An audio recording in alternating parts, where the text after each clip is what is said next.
As forças da natureza todos nós já conhecemos. Até recentemente no Brasil e também na China, todos nós testemunhamos o quão forte e violenta a água pode ser e o quão destrutiva também.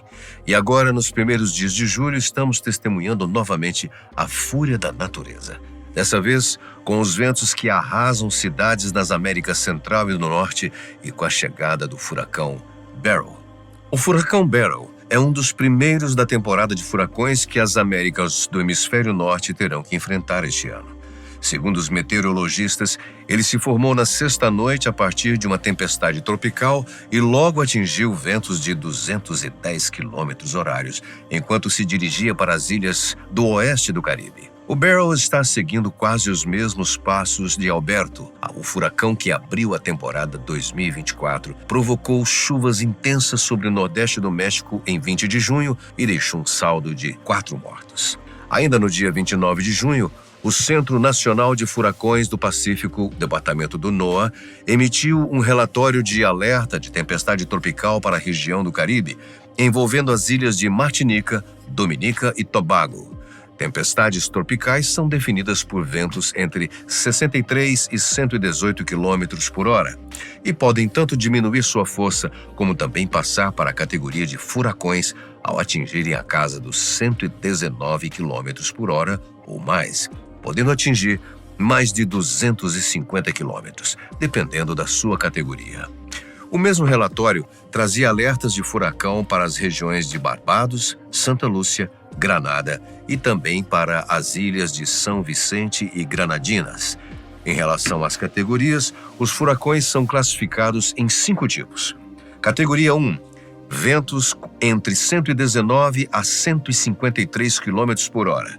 Categoria 2, ventos entre 154 a 177. Categoria 3, vai de 178 a 209 km/h. Categoria 4, que está entre 210 e 249 km. E, por fim, os de categoria 5 mais raros, mas muito mais destrutivos, que partem dos 250 km/h. O Beryl começou ameaçador, como um furacão de categoria 4. As autoridades caribenhas, mesmo nas regiões em que a projeção era para uma tempestade tropical, alertaram a população para se prepararem para a tempestade. As primeiras rajadas deveriam atingir as ilhas do Caribe no domingo à noite, dia 30. Os meteorologistas avisaram que o Beryl era extremamente perigoso e previram que ele se transformaria numa tempestade de categoria 4, o que significa que a previsão de ventos de até 250 km/h e ondas de tempestade de 1,8 a 3 metros de altura nas regiões costeiras. Para assustar ainda mais, na noite de segunda-feira, o Beryl atingiu seu ponto máximo com ventos acima dos 250 km, colocando na categoria 5. O Beryl foi o primeiro furacão deste ano a alcançar essa categoria máxima. Como é de praxe nessas situações, ainda mais em locais onde a população já se acostumou com esses eventos da natureza, os moradores rapidamente começaram a lacrar suas casas, usando tábuas e o que mais é necessário para selar a residência contra os fortes ventos e a água. E começaram a estocar comida e combustível, lotando supermercados e postos em todas as cidades das ilhas mencionadas. Geralmente, é um momento de quase caos que só não se concretiza devido a anos de experiência e organização. Mesmo assim, tudo que sai da rotina se transforma num verdadeiro corre-corre, ainda mais quando é algo que pode transformar a vida das pessoas, como é um furacão. Ao chegar nas Ilhas Caraíbas, ou no arquipélago de Granada no dia 1º de julho, o Beryl estava praticamente em sua fúria máxima.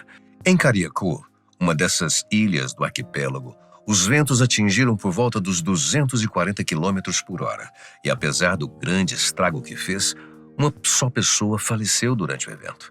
Praticamente todos os edifícios das ilhas de Carriacou e Petit Martinique, em Granada, ficaram em ruínas depois que a tempestade atingiu o local no início dessa semana, deixando hospitais e marinas destruídos, telhados arrancados e troncos de árvores quebrados, como palitos de fósforo, na terra encharcada. Somando-se a outras ilhas caribenhas como Barbados, Granadina e São Vicente, que também foram assoladas pelo furacão, o número de vítimas fatais chegou a 9 e ainda pode aumentar, segundo a Defesa Civil. Na terça-feira, dia 2, o Beryl já tinha alcançado a Jamaica e as Ilhas Caimã. Ao mesmo tempo, alertas foram emitidos para o Haiti e República Dominicana.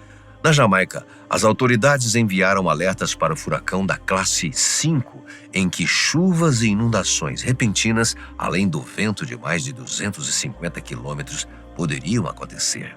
Assim, os moradores também correram aos postos, supermercados e farmácias, a fim de armazenar o máximo de suprimentos. Nesses casos, os moradores têm que agir como se esperassem pelo pior. Segundo o governo venezuelano, foram relatadas 3 mortes decorrentes da tempestade ao norte do país, além de 4 pessoas desaparecidas e mais de 8.000 casas afetadas. O próprio presidente Nicolás Maduro foi à televisão falar a respeito da catástrofe que se abateu sobre o país e disse que as medidas seriam tomadas. Segundo ele, das 8.000 casas atingidas, pelo menos 400 sofreram danos irreversíveis. No mesmo anúncio, Maduro ainda disse que a sua vice-presidente Delcy Rodrigues havia sofrido um acidente na localidade de Cumanacoa, no leste do país. Ela estava na região com sua equipe para dar assistência às vítimas do furacão quando ventos fortes começaram e derrubaram várias árvores. Uma delas acabou atingindo Delcy Rodrigues, que foi internada, mas com ferimentos leves. Na Jamaica foram registradas várias árvores derrubadas pelos ventos, casas destelhadas, plantações agrícolas destruídas e ao menos uma morte, até o momento. O furacão chegou na ilha com ventos margeando os 250 km/h, contudo baixou para a categoria 4, o que provavelmente ajudou a não destruir mais coisas e preservou mais vidas. A ameaça ainda pairava sobre as Ilhas Caimã. Todos os moradores foram alertados e cumpriram fielmente com as regras. Contudo, tiveram mais sorte que nas ilhas vizinhas. Apesar da presença inconfundível do Beryl, em Caimã os ventos não foram tão arrasadores, uma vez que somente as bordas do furacão teriam passado sobre a região. Mesmo assim, as autoridades pediram para que os moradores evitem sair às ruas sem necessidade e para aguardar a melhora do tempo. No mesmo dia que as Ilhas Caimã foram atingidas, na quarta-feira, dia 3, o Beryl já havia diminuído a sua força para algo em torno de 198 km/h, mas deveria seguir para a costa do México e ganhar mais força à medida que se aproximasse do continente. Provavelmente, a península de Yucatán seria o portão de entrada do Beryl em terras mexicanas. Na manhã de sexta-feira, 5 de julho, a península mexicana de Yucatán começou a sentir os primeiros efeitos do furacão Beryl. A tempestade, descrita pelo Centro Nacional de Furacões, NHC, como um furacão de categoria 2, trouxe ventos de até 170 quilômetros para a região, atingindo diretamente a Riviera Maya, que inclui os populares destinos turísticos de Cancún, Playa del Carmen e Cozumel. Enquanto Beryl avançava pela costa, o impacto inicial foi devastador. As praias e resorts, normalmente cheios de turistas, enfrentaram marés de tempestade, chuvas torrenciais e ventos destrutivos. As autoridades locais, já alertadas pelos relatos anteriores de destruição no Caribe, onde o furacão havia causado pelo menos 11 mortes, tomaram medidas preventivas rigorosas para minimizar os danos e proteger vidas. Em Cancún, os ventos uivavam enquanto arrancavam telhados e derrubavam árvores, transformando a cidade turística num cenário de caos. Com ventos que chegaram a atingir picos de 185 km/h, os residentes e turistas foram instados a buscar abrigo seguro enquanto as ruas se esvaziavam e os comércios fechavam as portas. A preparação foi intensa, com evacuações de comunidades vulneráveis e proteções adicionais nas praias para salvar ovos de tartarugas ameaçadas de extinção. Playa del Carmen e Cozumel não foram poupadas. As chuvas incessantes causaram inundações, transformando estradas em rios e isolando áreas residenciais. Os esforços de emergência estavam em pleno andamento, com equipes de resgate mobilizadas para ajudar aqueles em áreas mais afetadas. A Organização Meteorológica Mundial, OMM, disse que o Beryl estabelece um precedente alarmante para o que se espera ser uma temporada de furacões muito ativa. A Administração Nacional Oceânica Atmosférica dos Estados Unidos, NOAA, disse no final de maio que espera que este ano seja uma temporada extraordinária de furacões, com até 7 tempestades de categoria 3 ou superior. Com ventos de 95 km por hora, o Beryl atravessou todo o Golfo do México e, na madrugada do dia 8 de julho, por volta das 3 horas, ele atingiu velocidade de categoria 1 ao se aproximar da costa do Texas, nos Estados Unidos. Contudo, devido à intervenção de outro clima, o furacão tornou-se novamente uma tempestade tropical com ventos de 110 km ou menos. Mesmo com ventos de um furacão mais ameno, se é que podemos dizer assim, a chegada do Beryl ao Texas foi marcado por severas condições climáticas.